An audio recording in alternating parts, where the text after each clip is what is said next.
Você já se perguntou como é a história do Brasil antes dos portugueses chegarem aqui e dizerem que descobriram o Brasil? No vídeo de hoje, vamos falar como viviam os indígenas nesse território, quando da chegada dos invasores europeus, e não resistiram ao poder das armas, da pólvora e principalmente aos micro-organismos que eles trouxeram para o Brasil durante o período da colonização. Se for sua primeira vez aqui no canal, se inscreva para não perder nenhuma de nossas atualizações. Eu sou a professora Dani Freitas e esse é o canal Educando com Amor.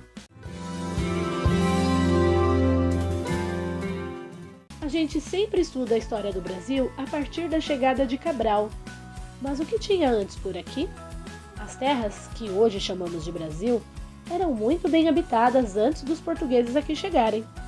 Sabemos que a forma mais fácil de conhecermos a história de um povo é quando há registros escritos, mas os indígenas desconheciam a escrita e, por isso, só é possível ter esse conhecimento quando alguns pesquisadores vão mais a fundo. Vamos falar um pouquinho sobre a origem dos povos indígenas. Ao que se tem notícia, os primeiros povos indígenas que vieram para o continente americano são oriundos da Ásia. Os cientistas acreditam que isso aconteceu por volta de 20 mil a 60 mil anos atrás. Segundo a teoria, vindos da Ásia chegaram ao Alasca. Na época não havia o Estreito de Bering que hoje separa os continentes. E por volta de 10 mil anos antes de Cristo é que esses povos começaram a se espalhar por toda a América do Norte e migrar para as Américas Central e do Sul. Aqui no Brasil, antes da chegada dos portugueses, a estimativa é que havia cerca de 5 milhões de habitantes.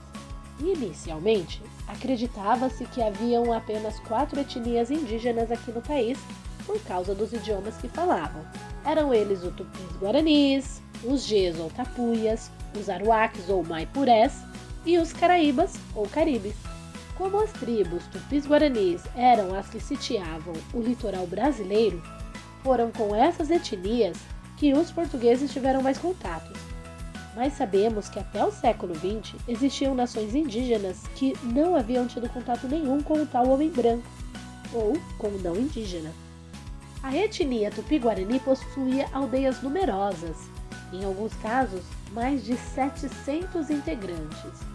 Eram povos que viviam da caça, da pesca e até da agricultura. Atualmente, o Brasil conta com cerca de 220 etnias, com pelo menos 180 idiomas diferentes. A população nativa do Brasil influenciou muito de nossos hábitos atuais. Um deles é o fato de, pasmem vocês, tomarmos banho. Não é segredo para ninguém que antigamente as noções de higiene eram bem escassas entre os povos europeus, principalmente por ser um continente muito frio. Banho era coisa que não faziam. Vamos lembrar que não existia nem eletricidade na época, quem dirá o nosso delicioso chuveiro elétrico. Banho estava completamente descartado da lista dos afazeres diários. Mas, quando chegaram aqui, se depararam com o povo indígena se lavando nas águas dos rios. Agora, imagine a cara dos portugueses quando aportaram aqui e viram em primeiro lugar os índios peladões, sem roupas cobrindo as partes. Para o português, foi um dos primeiros impactos que tiveram quando chegaram. Digo um dos primeiros, pois o calor era realmente o maior dos incômodos que eles sentiam, já que usavam as pesadas e grossas roupas que os protegiam do imenso frio que se fazia na Europa. Mas quando chegaram aqui, simplesmente conheceram o calor escaldante dos trópicos. Voltando a falar sobre os nossos hábitos que vêm de origem indígena, a culinária é rica de alimentos que somente nossos povos indígenas consumiam. Por exemplo, a mandioca. E com ela veio a farinha de mandioca, a tapioca, o beiju e o mingau.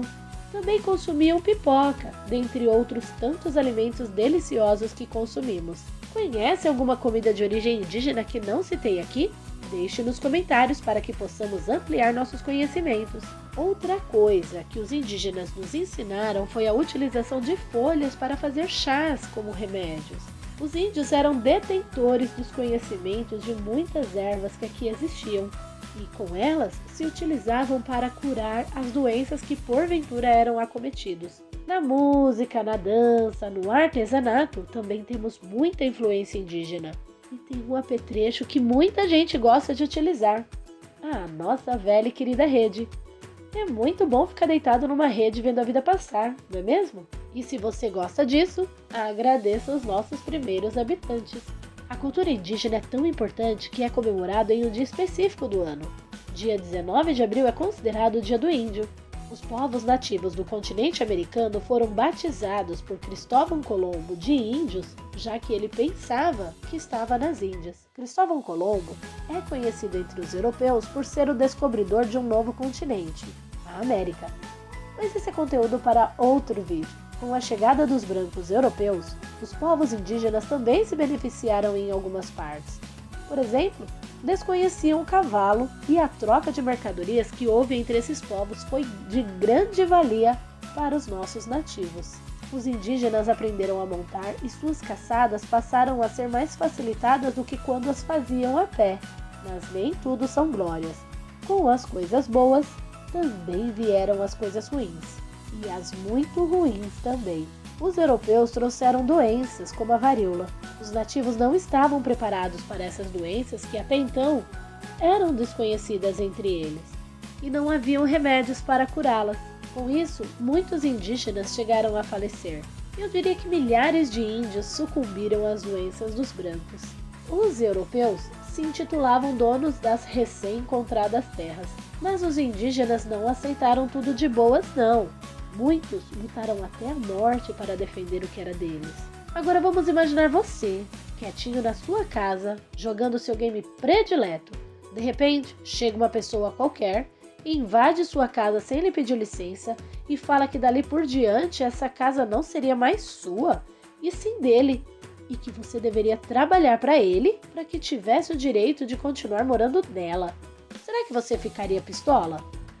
Bom, você eu não sei, mas os indígenas ficaram, e muito. Mas eu vou me despedir por aqui, só que ainda poderemos conversar muito a respeito sobre os primeiros anos do Brasil após a chegada dos portugueses. Para isso, basta deixar o seu like, e se tiver muitos likes nesse vídeo, mas muitos mesmo, eu farei a continuação dele a partir da chegada dos portugueses. Gratidão por chegar até aqui e beijinhos da Pro!